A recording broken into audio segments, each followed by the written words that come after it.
하나님은 세상을 사랑하십니다.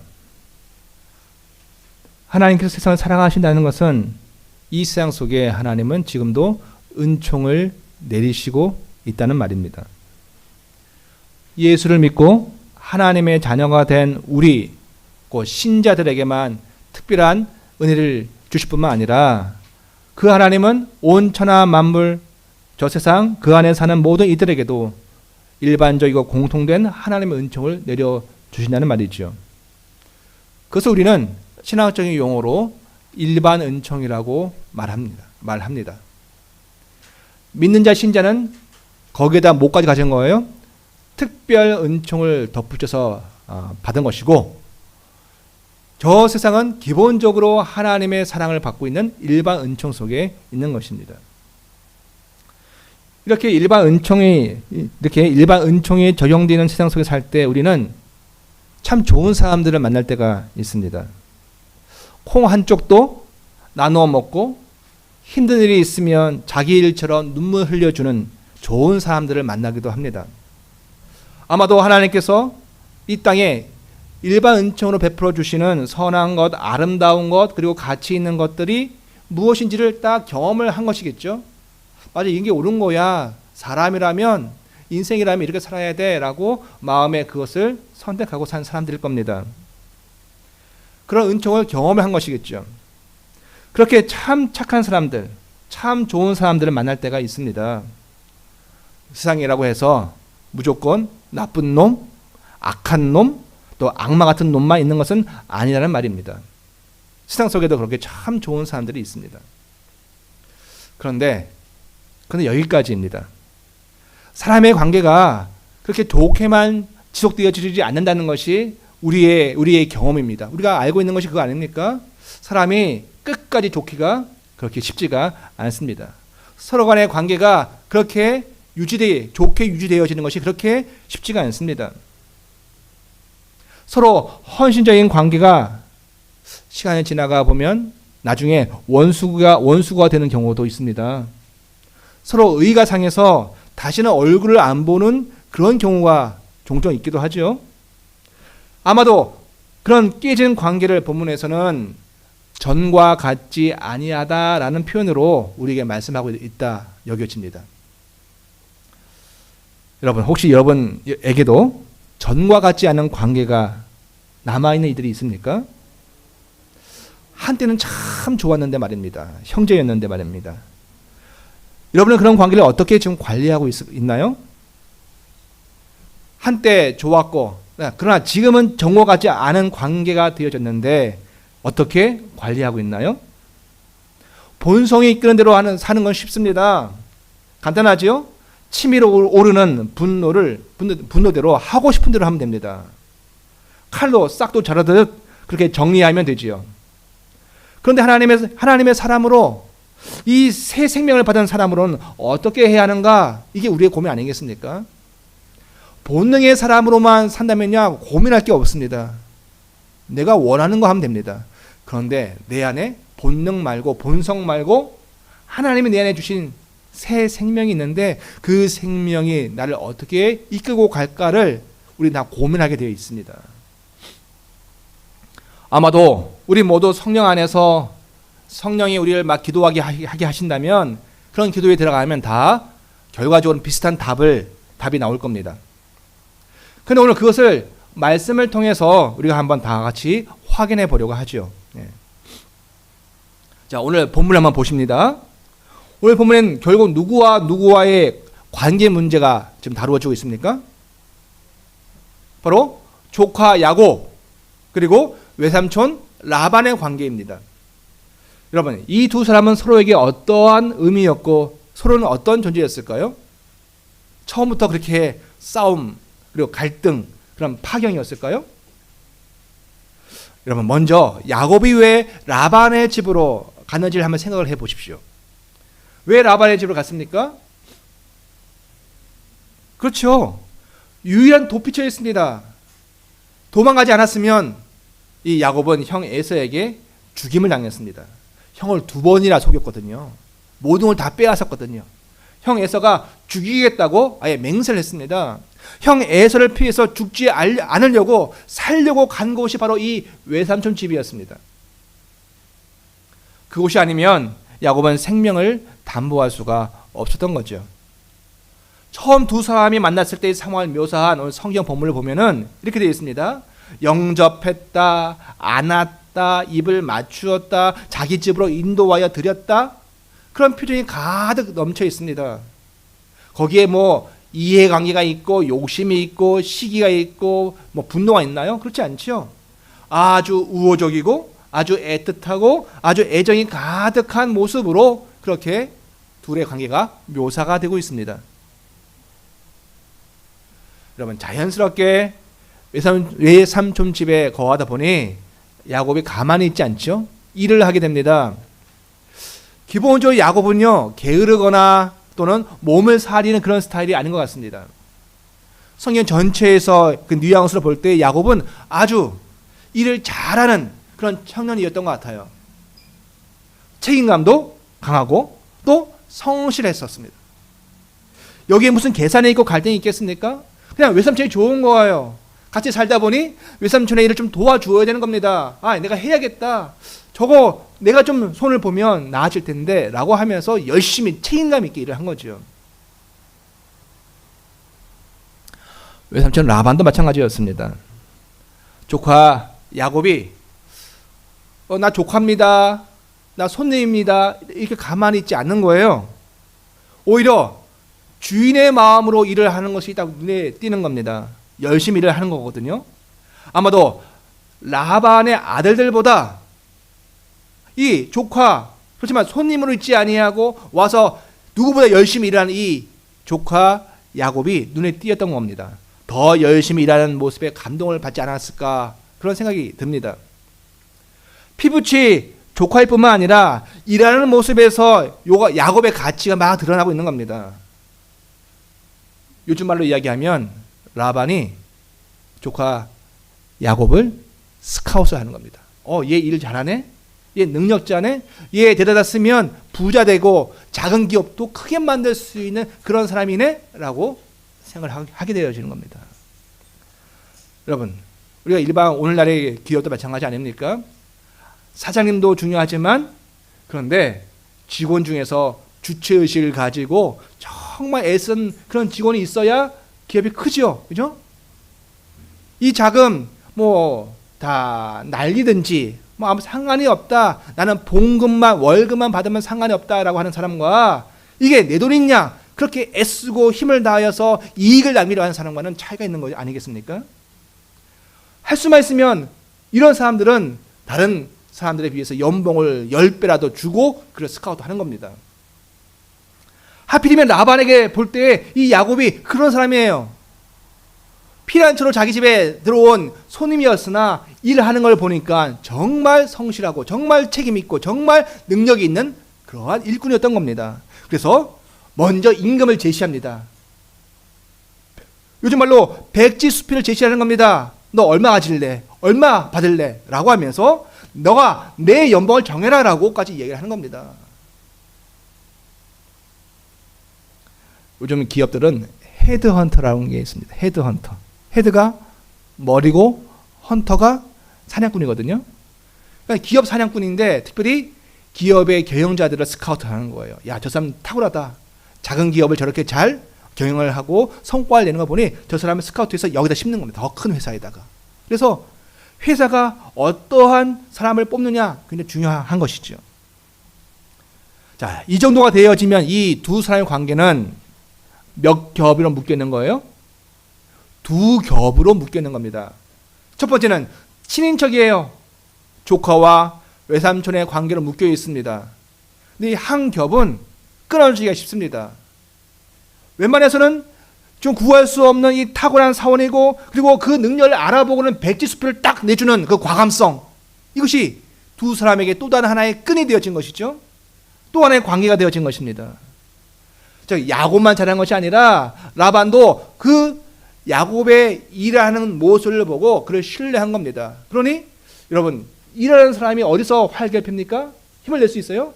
자기를 알아주는 사람한테 사실 힘을 발휘할 수 있는 거죠. 뭘 하겠다는데 안 돼. 뭘 하겠다는데 안 돼, 못해. 그렇게 하면 되겠습니까? 라반은 그걸 안 사람이었습니다. 두 사람은 친인척으로 엮여 있을 뿐만 아니라 서로를 알고 이해해주는, 그리고 사원과 사장님으로 끈끈하게 엮여 있는 겁니다. 그런데 우리가 다 알듯이 이 두 사람의 관계가 두 겹으로 끝나지 않습니다. 여기 뭐가 들어와요? 사랑이 들어옵니다. 청년 야곱이 그 와중에 사랑에 빠집니다. 그 와중이라 하는 이유가 있죠. 자, 따지고 보면 사랑에 빠진 건 언제예요? 생사의 기로에서 벗어나기 위해서 지금 이 외삼촌의 집에 온 지 한 달 거한 겁니다. 한 달 거하면서 글쎄 눈에 띄는 여성이 있던 거죠.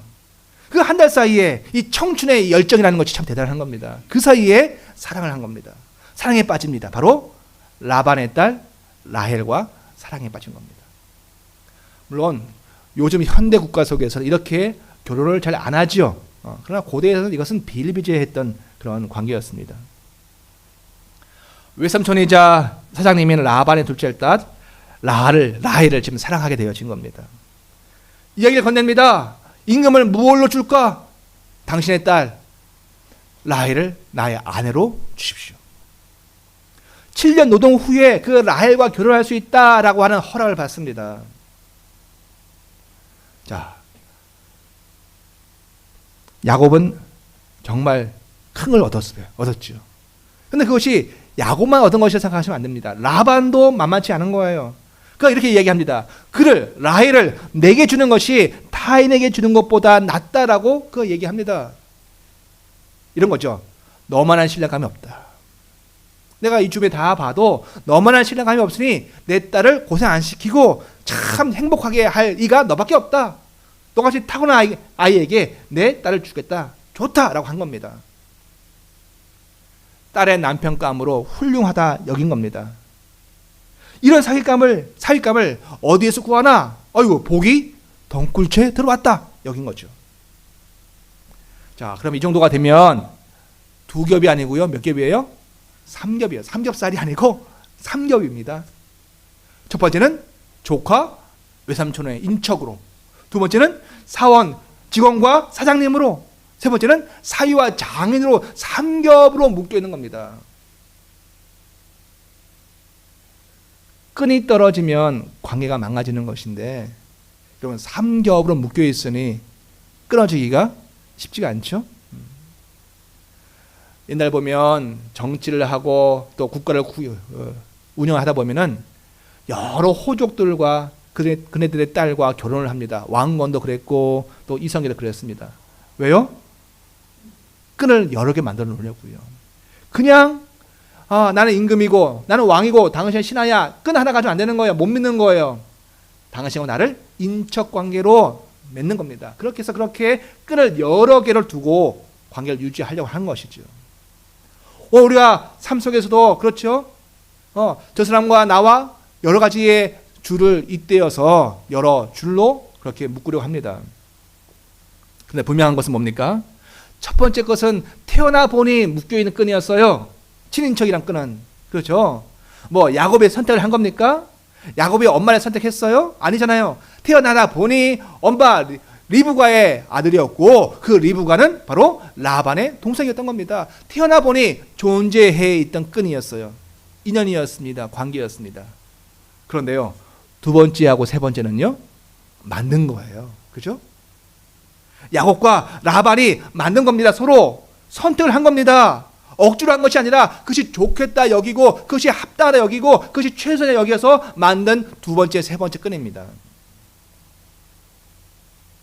또 다시 말하지만 이 정도가 되면, 이 정도 관계를 맺게 되어지면 두 사람은 보통 이게 웬만해서는 끊을 수가 없는 관계가 되어집니다. 저도 인생을 좀 돌아보면 단순 관계로 엮여진 사람들도 있지만 여러 개의 줄로 묶인 분들이 꽤 있습니다. 학교에서 동창이기도 하고 또 아는 사람의 누구이기도 하고 또 같이 사역을 한 관계도 하고 또 같은 선생님의 제자이기도 하고 이렇게 저렇게 같이 엮여지는 여러 끈으로 묶인 사람들이 있지요. 그렇게 묶이면 싫어도 못 끊습니다. 웬만하면. 그렇죠? 그런 겁니다. 여러분 어떻습니까? 겹사도는 아니더라도 이렇게 저렇게 좋아서 관계로 묶인 사람들이 있지 않습니까? 그 관계들을 어떻게 관리를 하고 있느냐, 오늘 그게 핵심입니다. 다시 성경으로 돌아가 보겠습니다. 야곱과 라반의 관계가 결국 어떻게 되어졌죠? 두 겹도 아니고 세 겹인데 잘 유지 관리되고 있나요? 우리 성경을 다 읽고 있는 관계에서 그 결론을 알고 있는 입장에서 말한다면 두 사람의 관계는 깨어졌습니다. 유리가 팍 깨지듯이 파경에 이르고 맙니다. 가끔 신문과 방송에 형제의 난이라고 불리는 사건들이 나옵니다. 뭐 이방원도 아니고 지금 현대 사회 속에서 무슨 형제의 난이 있습니까? 얼적에 그 누구보다 친한 형제고 또 오누이 관계였습니다. 그런데 커서 갈등 관계가 발생합니다. 심지어 재판에까지 갑니다. 어디서 봅니까? 주로 재벌가에서 벌어지는 일들입니다. 아버지가 부친이 사망을 합니다. 그런데 미리 모든 재산을 다 정리정돈을 해놓지 않은 상태가 되어지면 이 문제가 발생을 하죠. 재산 상속, 경영권 이 다툼이 발생을 하면 꼭 이렇게 되어집니다. 미리 사전에 정리가 되어져야 합니다. 왜냐하면 이게 돈이 한두 푼이 아니지 않습니까? 수천억, 심지어 수조에 이르는 어마어마한 재산입니다. 재산 분할이 서로 이게 쉽지가 않은 거죠. 결국 더 갖겠다는 거 아니겠습니까? 경영권 내가 하겠다, 내가 가지겠다 이겁니다. 형제끼리 싸우다가 법정에 가는 일들이 비일비재합니다. 그리고 지금도 오늘 이 시간에도 그 일들이 또 진행되고 있습니다. 남동생과 누나의 갈등 뭐 그런 게 있죠. 야곱과 라반도 관계가 바뀌었습니다. 깨어졌습니다. 문제는 뭡니까? 왜 그렇게 되어졌을까요? 형제 난처럼 결국 돈이 문제입니다. 돈이 그 갈등을 일으킨 거죠. 물질이죠. 오늘 본문에서는 돈이라고 나오지 않습니다. 뭐가 나와요? 대신 양떼, 가축, 목축을 하는 사람들이니까 그것이 문제가 되어지는 겁니다. 없을 때에는 문제가 되지 않았습니다. 라반이 원래 큰 목축을 했던 사람이 아니거든요. 근데 야곱이 와가지고 큰 목축이 되어진 거예요. 야곱이 헌신적이고 책임감 있게 성실하게 그 일을 하는 바람에 양떼가 어마어마하게 크게 는 겁니다. 그 바람에 야곱의 양떼도 늘기 시작한 겁니다. 이때부터는 더 이상 콩을 한쪽을 같이 반반 나눠 먹자 하는 단계가 아닌 거예요. 왜요? 이해관계가 복잡해지기 시작한 거죠. 벌써 시간이 20년 이상 지났거든요. 라반에게 누가 있어요? 아들들이 있어요. 라반이 혼자 야곱과 맺은 관계는 그나마 유지할 수 있었는데 이제 라반에게도 아들들이 장성하고 이익을 요구하고 있는 겁니다. 그 아들들의 말을 들어보시기 바랍니다. 31장 1절입니다. 시작. 야곱이 라반의 아들들이 하는 말을 들은즉 뭐라 그래요? 야곱이 우리 아버지의 소유를 다 빼앗고 우리 아버지의 소유로 말미암아 이 모든 재물을 모았다 하는지라. 그들의 인식은 뭡니까? 우리 아버지가 원래 작은 목축했던 사람이냐. 근데 저 야곱이 와가지고 우리의 친척이기도 하고 우리의 누이의 남편이기도 한 저 야곱이 와가지고 그렇게 헌신적인 일을 해가지고 재산을 키웠다. 이거는 없어요. 뭐만 있는 거예요? 야곱이 우리 아버지를 빼앗아 간다. 저가 우리 아버지 재산 덕분에 지금 부자가 되어져 간다. 이것만 이야기하고 있고 말하고 있는 거죠. 왜곡된 시각입니다. 사실은. 소위 미운 털이 박힌 겁니다. 사랑관계가 그렇죠. 이 땅에서는요. 아무리 삼겹으로 묶인 사이라 할지라도 이렇게 돈 문제가 들어오고 물질 문제가 들어와 버리면 원수되어지는 것은 순식간입니다. 이해 득실이 계산이 되면 삼겹줄도 쉽게 망가지는 것이 오늘 이 물질 사회입니다. 거기다가 같이 가난했으면 상관이 없는데 한쪽이 커져가. 그럼 뭐예요? 상대적인 박탈감이 막 들어오기 시작하는 겁니다. 시기감이 막 들어오고 시기심이 들어오는 거죠. 뭐 해준 것도 없는데 괜히 내가 뭔가 손해본 것 같은 느낌들, 그때부터 원수가 되어지는 겁니다. 거기에다 이제는 라반과 야곱의 문제라고만 볼 수 없는 것이 거기 아들들이 개입을 하기 시작합니다. 아들들은 지금 야곱이 커지면 자신들의 지분이 작아지는 거예요. 그죠? 아버지 라반이 야곱에게 크게 떼어주게 되어지면 자신들 형제들끼리 나눠야 할 지분은 적어지는 거 아니겠습니까? 그렇게 지분이 작아지는 것을 우려한 라반의 아들들이 가만히 있지 않죠. 우리가 정치도 그렇습니다. 민주화 운동하고 함께 반독재 운동했던 사람들이 누구 형제에 갔습니다. 근데 그네들이 각각의 정치의 하나의 보수가 되어지고 그 보수에 또 다른 사람들이 생기다 보면 예전의 관계가 아닌 것이 되어지죠. 왜요? 나는 나를 따른 내 라인의 사람들을 챙겨줘야 되기 때문에 여기에 갈등이 발생하는 겁니다. 쉽지가 않죠. 형제들도 마찬가지죠. 그렇게 우위에 있는 형제들도 나중에 결혼해서 아내가 생기고 또 자식들이 생기면 돌아봐야 할 이들이 생기게 되어지면 역시 또 갈등이 생길 수밖에 없습니다. 여러분, 이것이 바로 세상 사람들의 모습입니다. 삼겹으로 쌓였어도 물질 문제가 들어와 버리면 쉽게 원수가 되어지는 것이 세상 사람들의 문제입니다. 우리는 아닌가요? 신앙인들은 아닌가요? 아니요. 신앙인들도 이렇게 될 가능성이 너무 농후합니다. 좋았던 거 다 잊고 다 상처로 원망으로 바뀌기 쉽다는 말입니다. 아무리 혈연으로 사업 관계로 또 가족 관계로 이렇게 묶여 있어도 돈 앞에서 다 망가지는 관계. 특히 거기에 다른 이해관계가 있는 사람들이 막 들어오다 보면 그 관계는 더 꼬이는 거죠. 여기서는 라반의 아들들이고요. 그때부터는 관계는 안 보이고 서로에 대한 헌신과 수고와 그리고 애정은 다 오간되었고 뭐만 보여요? 돈만 보입니다. 그때부터는 더 빼앗아 가려고 하지 빼앗기지 않으려고 하는 겁니다. 이제는 할 수만 있으면 야곱에게는 안 주려고 하는 거죠. 그죠? 이제는 조카도 필요 없고요. 일 잘했고 나를 부자 만들었던 내 사원 직원 야곱도 필요 없는 것이고요. 심지어 라헬과 또 레아를 또 주어서 그들의 남편이 되어진 사위라는 끈도 별 소용이 없는 겁니다. 라반도 야곱을 바라보는 눈이 바뀐 거예요. 그러니 어떻게 됩니까? 일방적으로 계약 조건을 바꿉니다.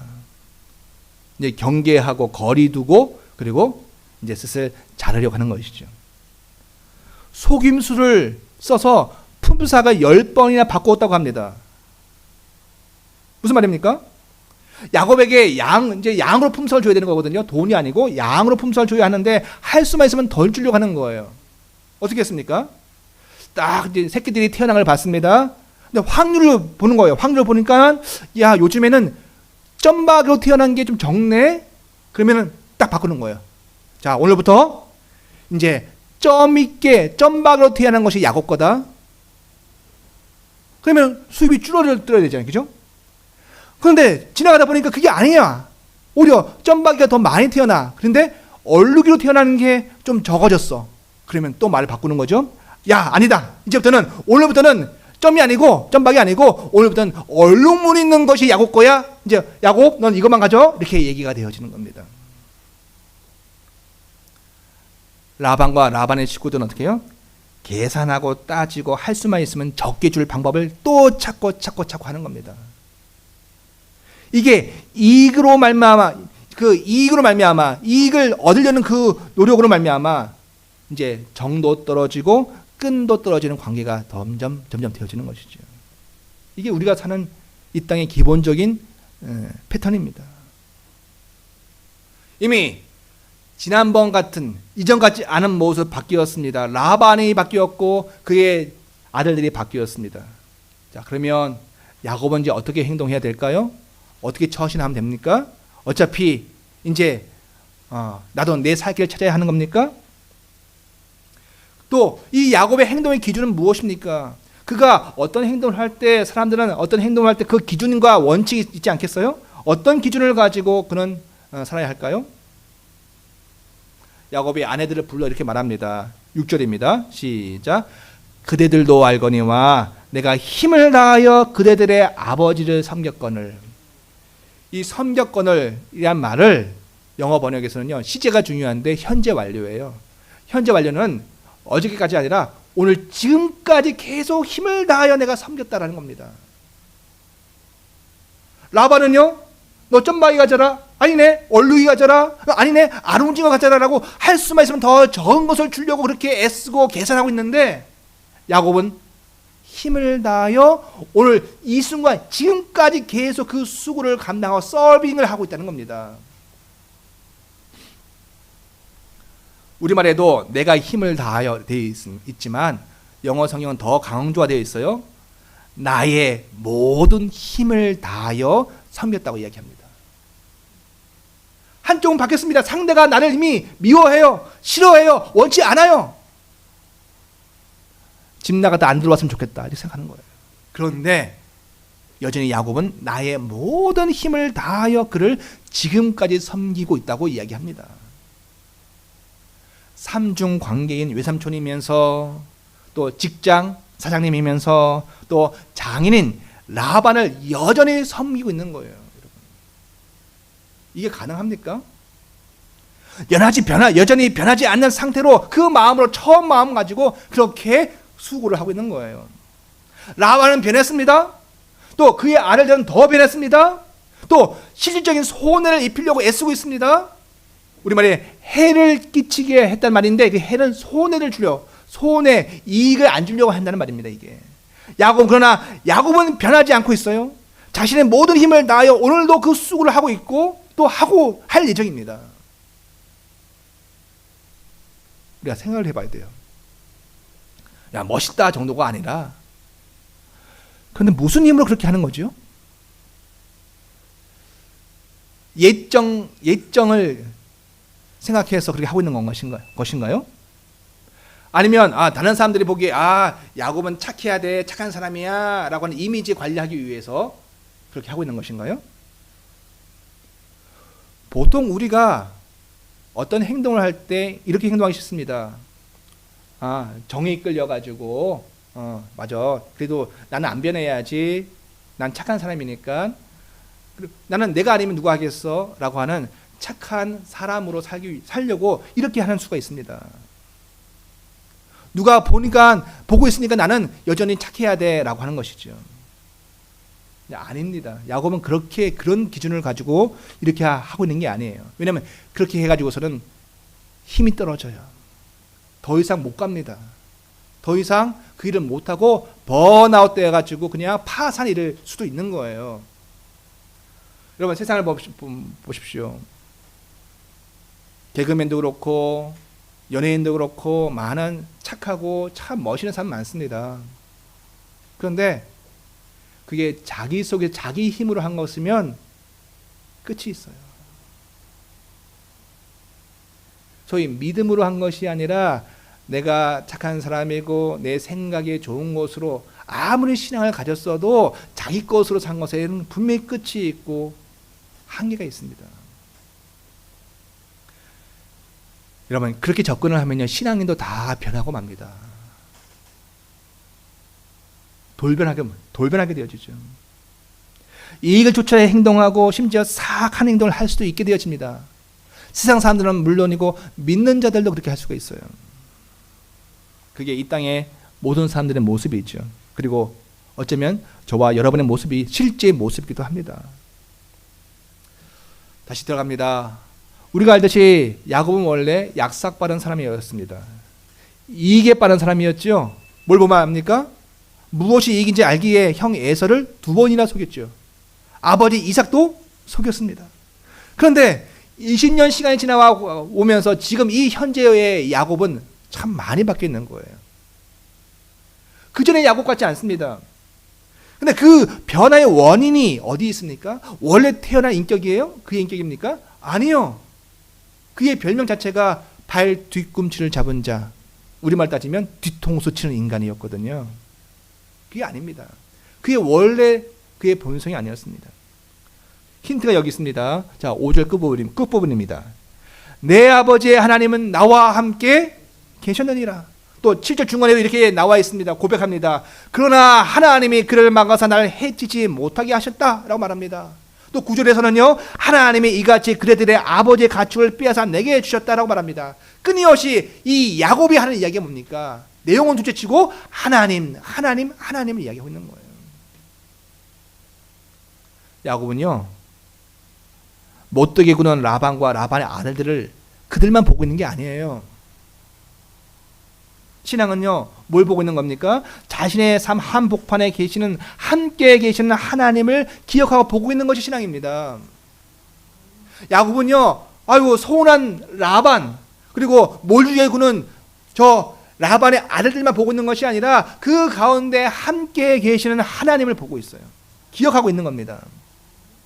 그리고 이것이 바로 야곱이 하나님과 언약 관계에 있다는 것을 지금 하나님이 일깨우시는 그 수고를 하고 있는 거예요.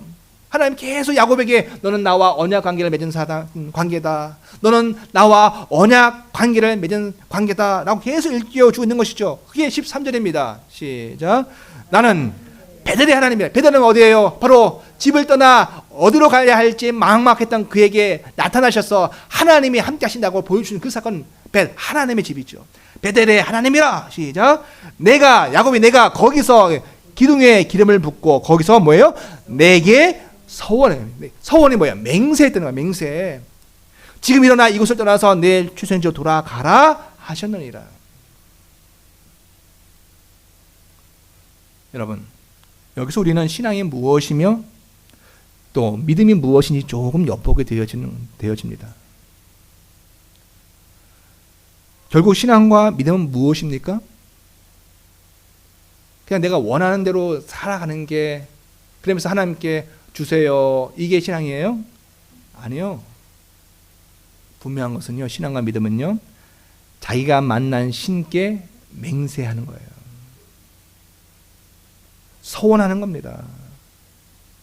그 하나님께 나는 나의 삶의 방식을 이제는 내 뜻대로 살아왔지만은 이제 하나님 당신이 원하시는 삶을 내가 살아보겠습니다라고 맹세하는 게 신앙이에요, 여러분.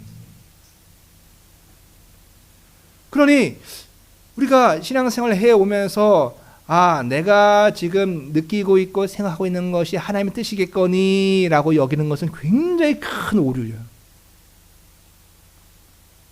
그럼 본인이 하나님 하시지, 그죠? 아니에요. 때로는 나와 같은 생각으로 나를 이끌기로 하시지만 때로는 내가 전혀 예상하지 못한 방법으로 나를 이끄시는 그 하나님, 근데 나는 그분께 맹세한 언약을 맺은 관계이기 때문에 그분을 믿고 그냥 가는 거예요. 여러분, 야곱이라고 라반이 서운하지 않았겠습니까? 여러분, 그 머리 좋은 야곱이 라반의 아들들, 멍청해 보이는 저 라반의 아들들을 어떻게 제거할 방법이 없었겠어요? 아니죠. 근데 그 방법을 안 쓰는 거예요.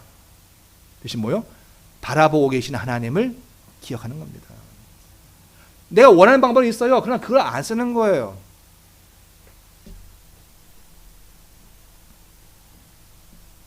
살아계시는 하나님을 만나고 나서는 그분이 원하시는 삶의 방식을 선택한 거예요. 그것을 맹세하고 살아가는 게 신앙입니다, 여러분. 내가 하나님이 아니고 내가 하나님의 뜻을 따르겠다고 맹세하는 것이 신앙입니다. 손해볼 것 같잖아요, 그죠? 또 손해를 보기도 합니다.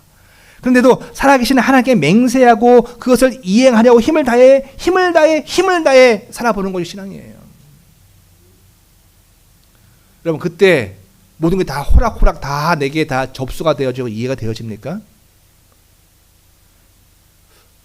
그럼 벌써 성화되시고 이미 하나님 되신 것 같아요. 아니에요. 때로는 용서가 안 돼요, 내 마음속에.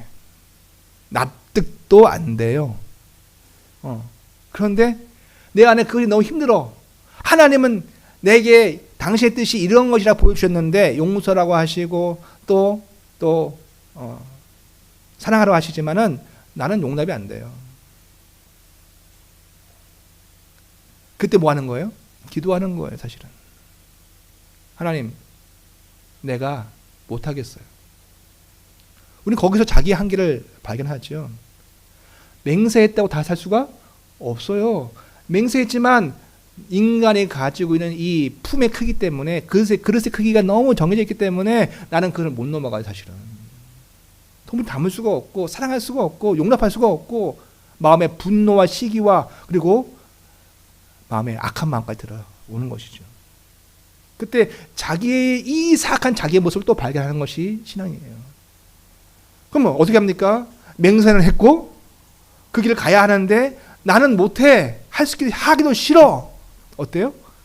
또다시 하나님의 도움을 구하는 거예요. 하나님, 어떡하죠? 나를 좀 도와주세요. 도와주세요.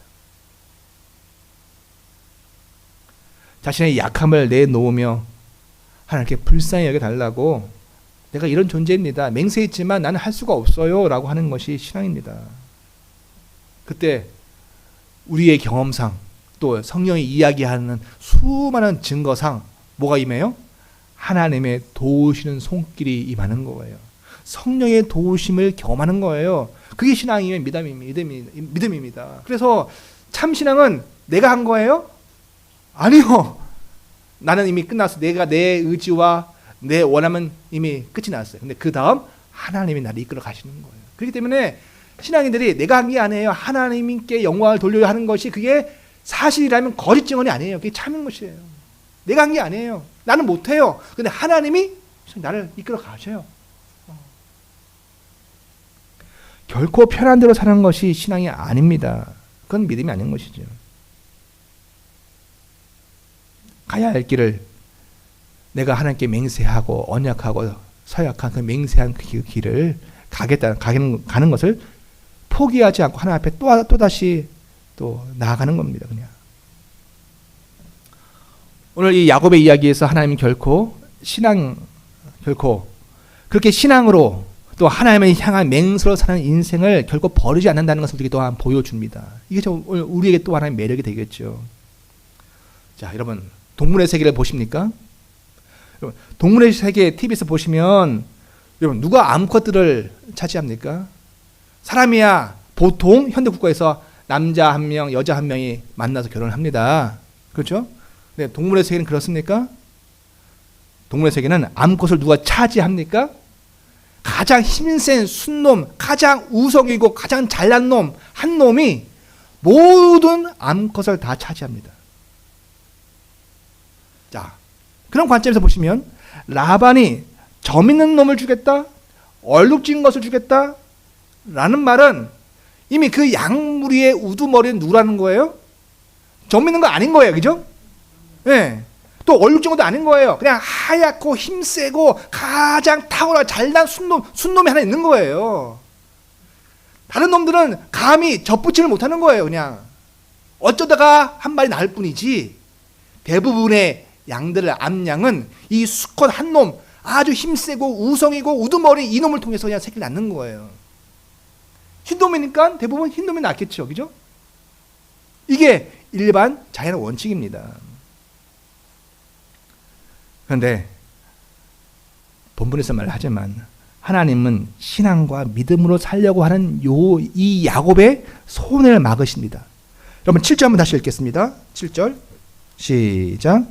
그대들의 아버지가 나를 속여 품삯을 10번이나 변경하였느니라. 그러나 하나님이 그를 막으사 나를 해치지 손해보지 못하게 하셨느니라. 이거예요.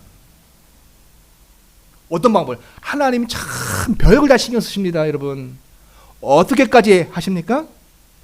하나님 그 거대한 하나님의 목적을 이루기 위하여서 심지어 자연법까지, 우성이고 가장 잘난 놈이 모든 암컷을 다 차지한다고 하는 이 기본 동물의 세계의 법칙을 잠시 유예시킵니다. 라반이 점 있는 것, 얼룩진 것을 지명해, 그러면 속으로 그건 태어날 확률이 거의 없는 거야 라고 생각했는데, 하나님이 야곱에게 보여주세요. 환상 중에 보여요. 꿈에 봐요. 뭐예요? 다른 그 원래 흰 수컷은 가만히 있고 점 있는 것, 또 얼룩진 것들이 교민을 시작하는 거예요. 원래 우성도 아닌 것이, 우두머리도 아닌 것이, 오히려 무리의 우두머리였던 흰색 수꽃은 딱 배제되어 있다는 것이 본문에서 숨겨져 있는 이야기입니다, 여러분. 하나님 바쁘시겠죠. 하나님이 당신의 언약을, 맹세를 지키고자 살아가는 사람들에게 그에게 경제적인 손해까지 안 주시려고 여기까지 개입을 하시는 거예요, 여러분. 사랑하는 성도 여러분, 하나님은 라반이 야곱에게 행한 것을 보시는 하나님이십니다, 여러분. 하나님 어떤 하나님이세요? 라반이 지금 야곱에게 어떻게 대해야 하는지를 보고 계신 하나님이라고요. 그럼 성도는 어떤 사람들입니까? 그렇게 자신을 보고 우리를 보고 계신 하나님을 바라보고 있는 사람들이에요, 여러분. 그것을 믿고 살아가는 사람들이에요. 그러니까 순간순간 이익에 좌우되어지는 사람이 아니라는 거죠. 세상은 전과 같지 않게 상황이 계속 바뀔 겁니다. 관계도 바뀌어질 것입니다. 그러나 성도는요, 오늘도 힘주시는 하나님의 은혜로 말미암아 나는 못해요. 그러나 그 하나님께 맹세한 대로 살아가고자 하나님의 도우심을 구하면서 하나님을 향한 맹세와 언약을 기억하면서 그것을 실행해 보려고 애쓰며 주님의 도우심을 구하는 자들입니다. 이 은혜가 저와 여러분 우리 모두에게 이 한 주간 가득 임하기를 원합니다. 기도하시겠습니다.